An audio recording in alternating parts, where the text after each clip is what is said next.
Hey everybody, how's it going? Hope you're having a lovely day. So today I'm going to be doing yet another video on forced arbitration with socks.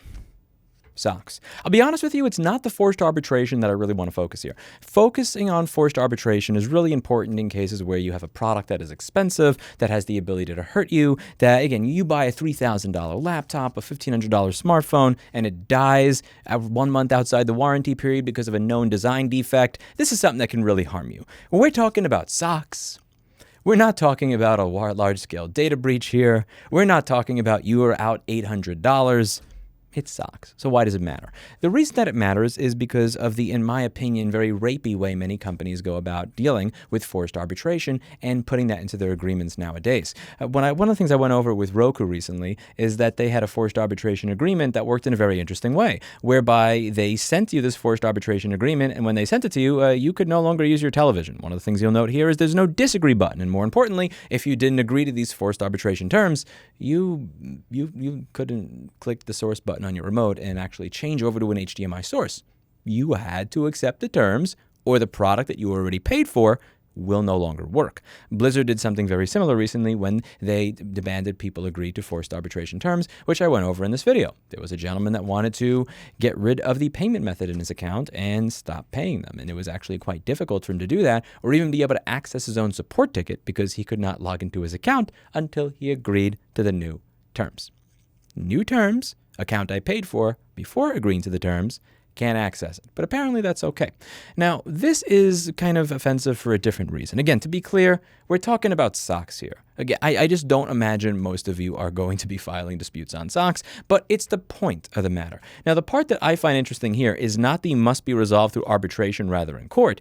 What I find interesting is that they email you telling you that you are being opted into this automatically via email. There is a viewer of mine who said that he received an email forcing new forced arbitration terms unless they mail them a letter to their legal team. So they can opt you in via email to this new contract that you did not agree to. However, if you want to opt out, you have to send them a letter. We'll take a look over here at the terms, and I will read this section to you. If you take a look at this paragraph over here, it says that our customer service representatives are not authorized to modify any provision of these terms of use, either verbally or in writing. You have the right to opt out of any such amendment by providing us with a written notice via USPS priority mail or hand delivery within 30 days of the amendment to SmartWill. This notice must be timely, sent to this address, and include your name, address, and the same email address used to create an account with us, and an unequivocal statement that you wish to opt out of the updated terms of use. Opting out of an amendment of the terms of use has no effect on any other agreements, and so on and so forth. So let's get this straight. You can opt me into a contract, taking away my rights as a citizen of the United States via email. But I can't reply to that email and say, LOL, no. I can't click a button in the email and say, LOL, no. I can't log into my account and opt out. I have to mail you something. And you understand why they're doing that, because mailing something means one of two things. A, having a postage printer in their house like I do, and then dropping it off at a mailbox, which, again, is not the most inconvenient thing in the world, but it's going to take me a couple of minutes to do. Or B, if I don't have a postage printer in my house, because, again, they didn't say stamps. They said priority mail, which means that I can't just use the stamps that 99% of America has in their cabinet. I have to go to the post office and wait 15 minutes in line after driving 15 minutes. That's inconvenient, which means that most of you are probably not going to do it because it's inconvenient. It's technically possible, but it's inconvenient. So you're probably not going to do it. You're going to put it off, and you're going to be opted in to these new terms of service. End user license agreement roofing, EULA roofing. This is a term that I want to become more common. It's okay for them to opt you into something that you did not agree to via this medium, but you're not allowed to opt out via the same medium they opted you in. And this is something that I've gone over with gym memberships a number of times. That was actually a Freudian slip. I accidentally said gym memberships instead of gym memberships. But that was a Freudian slip. I wasn't trying to do that. So I went over this a year ago with Best Fitness Nashua, one of my least favorite gyms in the entire country. I signed up for this gym. I used the gym sparsely because I was in the process of moving. And then when I went to cancel, they said that the only way that I could cancel was by mailing them a letter or going back in person. I signed up for this gym online. I paid them online. But if I want to cancel my membership, I need to send them certified mail. Now, again, a lot of you probably have stamps in your cabinet somewhere. but you don't have a label printer and ShipRush or ShipStation or some indicious software that allows you to print a certified mail label. 99% of the people watching this probably don't have that because you don't run a business out of your house, so you have no need for it. You pay your bills online like most people, and if there's something you got to send via paper mail, you probably got some stamps in your cabinet that you bought 5 years ago that you haven't finished using. That's most of America. So that means that you have to go to the post office and wait 15 minutes in line after a 15-minute drive to cancel your gym membership. What does that mean? You probably won't cancel your gym membership. Let's be real. People that sign up for the gym and then don't use the gym, on average, just as a bell curve kind of thing, might be the type of people, not all, but sometimes, maybe the type of people that say they're going to do something and then don't.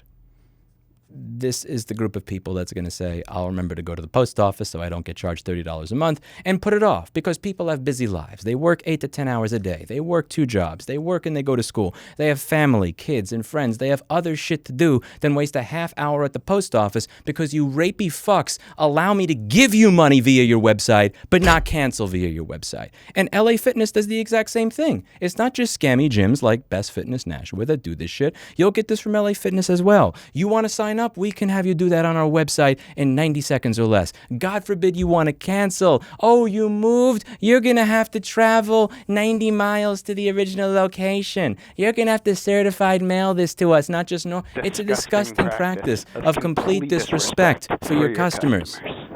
Let's see how many of you remember where that meme came from. This is something that I listen. It's, again, to be clear, it's not about the socks. It's not about suing for the socks. It's the fucking principle. If I sign up for something online, I should be able to cancel online. If I buy something with these terms of service, you cannot fucking change the terms of service after I gave you money. That's not how this works. And above all, you cannot opt me in to a new terms of service without my implicit consent. Implicit enthusiastic consent. Not, I emailed you, oh, you didn't certified mail me back, I guess that's a yes. Can you fucking imagine a world where I ask a woman on a date, and if I do not get anything back in the mail for 30 days, I assume it's a yes. I show up to her workplace, and I stuff her in the trunk of my car and take her to Fogo de Chao. Are you fucking serious? Oh, you never responded to my email with a certified mail letter to this address and a letter stating that you did not want to go out with me, so I guess it was a yes. What kind of fucked up world do we live in where this is even something I have to say out loud? This is not how society works. You do not get to send me new terms, and just because you didn't hear back from me, well, you just guessed that's a yes.